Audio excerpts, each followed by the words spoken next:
Yo, magandang hapon mga malaynon. What's up sa inyo mga mata? Nasa baybay tayo ulit. Yan, hunas. Hunas ulit. Pero ngayon hindi ako mangunguha ng mga shell o ng mga crabs. Gusto ko lang po manood sa mga iba na mga taga dito kung paano sila manguha. Yun. Puntahan natin sila yun. Yung iba naglalambat. Yung iba nandun sa may hunas. Sa may low tide.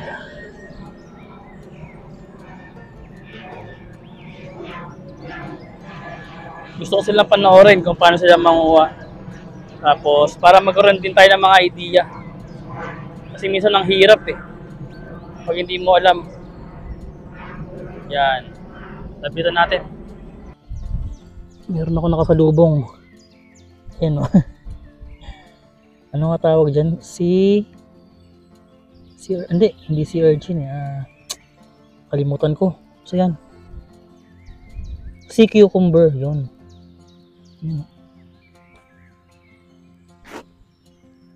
Yan. Yung mga nakuha ni nanay oh. Ba't ibang klase po yan ano? Nakakain po yung mga ganong limango? Oo, kinukuha yan. Hindi po ba yan devil crab? Hindi. Hindi crab ito. Ang devil crab yung parang itim yung sipit Yan. Iba't ibang klaseng shell yung mga nakuha na.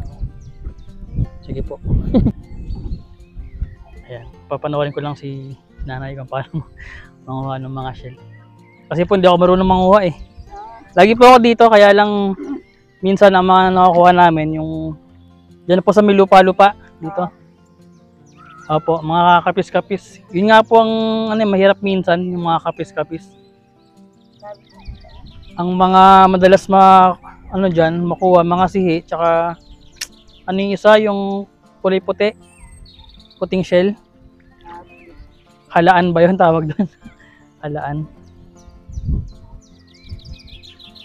Ganito ko hirap maghanap ng shell. Kailangan tiyagaan talaga. Pag wala kang tiyaga, wala. Ayun. Ayun po, paano po nyo nalalaman yun? Mga shell na ganun. Ano pong tawag dyan?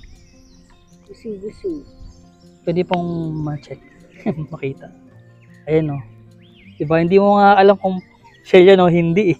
Parang kasing bato eh. Parang bato po eh no? Pero paano nyo po nakikita? Sanay na po kayo? Minsan.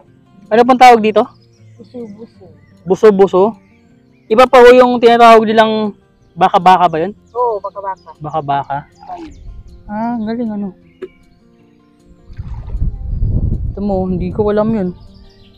Oh, ang dami pala nun. Tiyaga ka na Oo. Ano pang luto ginagawa nyo dyan? sabaw lang. Sabuhan lang talaga, no? Kamatis, luya. Asin lang. Asin lang talaga. Mahal kasi.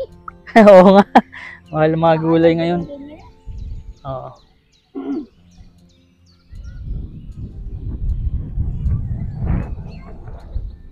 So yan.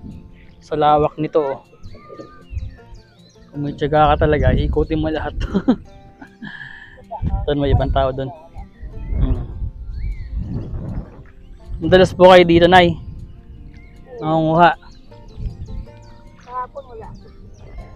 Okay. Panoorin natin si nanay manguha. Para meron tayong idea next time. Kung paano manguha tsaka kung ano itsura nung kukunin natin.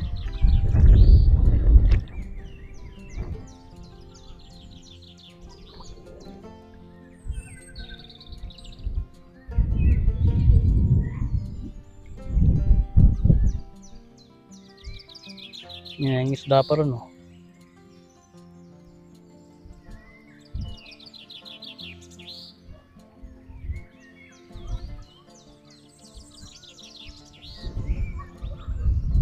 Paano po pala yung tamang pagdinis sa mga ganyan?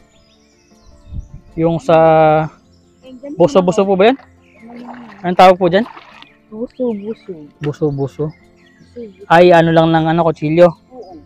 Para mawala po yung mga lumot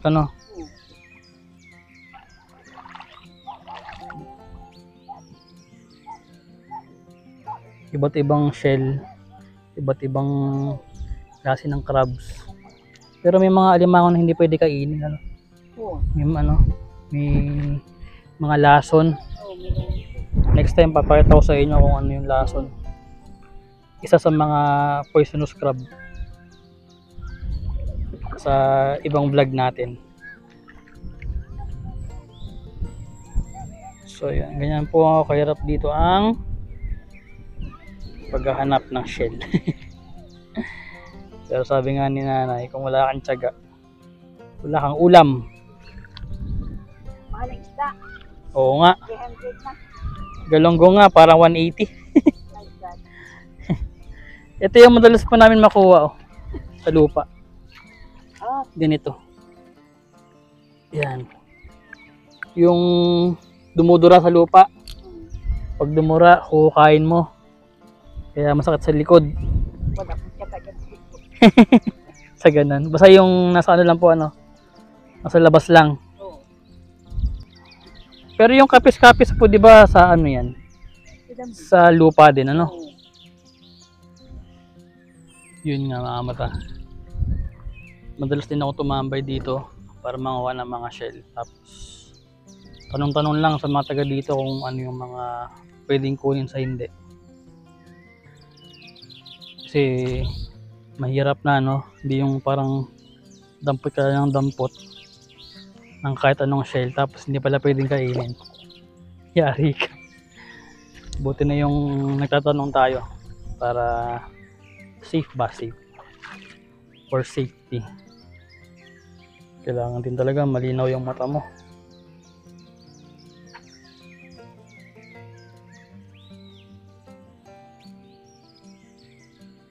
Sa araw-araw na minangunguha dito,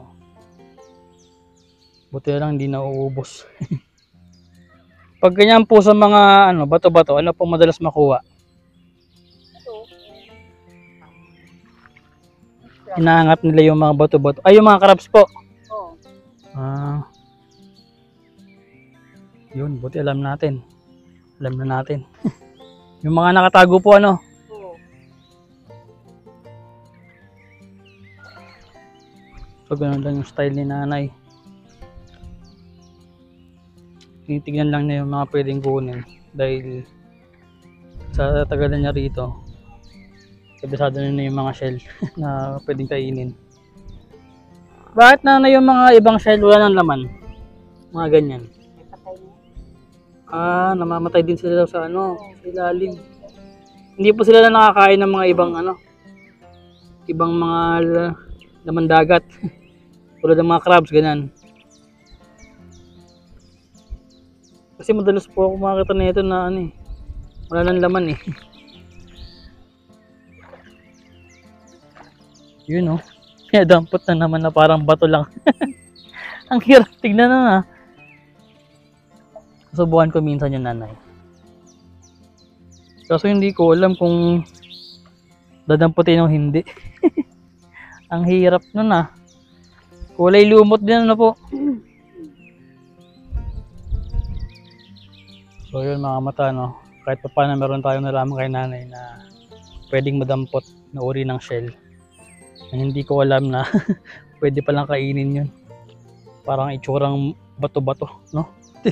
Ang hirap nun. Kulay lumot na may damo-damo pa.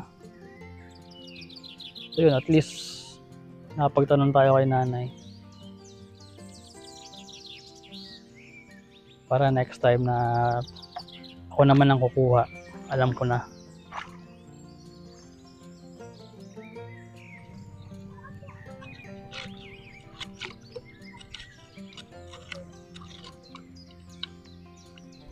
May hinuhukay siya.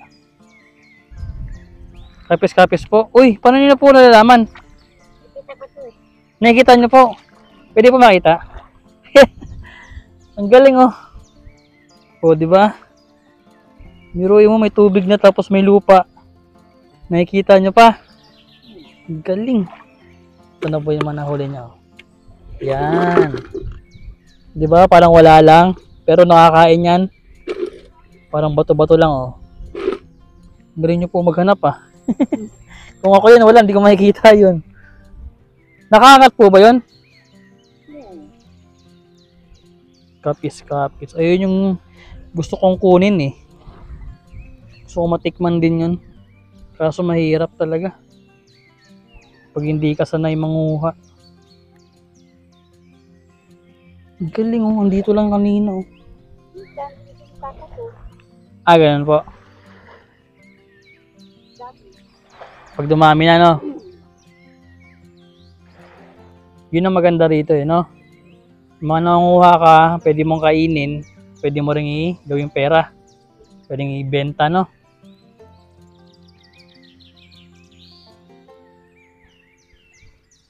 Yun. Baka-baka. Galing. So yun mga mata, sana nagustuhan nyo yung maikling vlog namin ni Nanay. Ayan. At least kahit pa paano meron tayong natutunan na konting idea sa pangunguha ng mga shell, no? Kaya salamat kay Nanay. Hindi ko na natanong yung pangalan niya. Pero thank you. Ayan. At sana nag-enjoy din kayo sa magandang tanawin dito sa baybay ng Malay. Ayan o. Malapit na uli magtaob or mag high tide. Ayan. Palapit na yung tubig oh. Ayan na. Maya high tide na uli yan. Time check tayo bago matapos. 5:55 ng gabi ng hapon. Ayan. So mag-alas 6 na. So mga 7 or 8 o'clock ng gabi. High tide na uli yan. Alas 3 kasi ang umpisa ng hunas o yung low tide. So yun mga mata, kita-kits sa next vlog. Salamat sa panonood. Goodbye!